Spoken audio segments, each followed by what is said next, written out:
Hi dear friends, ഇന്ന് ഞാൻ വന്നിരിക്കുന്നത് കദംബം, ട്യൂബറോസ് എന്നിങ്ങനെ പേരുകളിൽ അറിയപ്പെടുന്ന അപാര സുഗന്ധം പരത്തുന്ന ഒരു സുന്ദരിക്കുട്ടിയുമായിട്ടാണ് കേട്ടോ.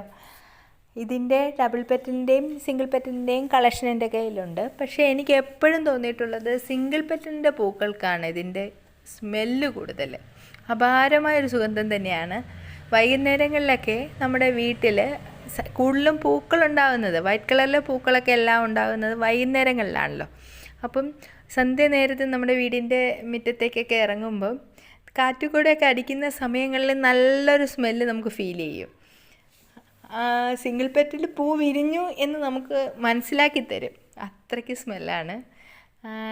ഇതിൻ്റെ ഡബിൾ പെറ്റലിൻ്റെ പൂവാണിത്. എൻ്റെ കയ്യിൽ ഇപ്പം വിരിഞ്ഞിരിക്കുന്നതിൻ്റെ വീഡിയോ ഇല്ലായിരുന്നു, അതുകൊണ്ടാണ് പിക്ചറായിട്ട് കാണിച്ചത്.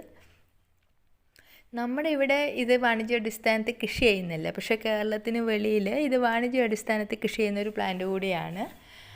അമ്പലങ്ങളിലൊക്കെ മാല കെട്ടുന്നതിന് വേണ്ടിയും കല്യാണമാലകളിലൊക്കെ മാല കെട്ടുന്നതിന് വേണ്ടിയൊക്കെ ഉപയോഗിക്കുന്ന ഒരു പൂ കൂടിയാണ് ഈ ട്യൂബറോസ് എന്ന് പറയുന്നത്. ഇതിൻ്റെ തൈകളുടെ കുറച്ച് കളക്ഷൻ എൻ്റെ കയ്യിലുണ്ട് സെയിലിന് വേണ്ടി. താല്പര്യമുള്ളവർക്ക് ഈ വീഡിയോയിലിട്ടിരിക്കുന്ന വാട്സാപ്പ് നമ്പറിൽ കോൺടാക്റ്റ് ചെയ്താൽ മതി.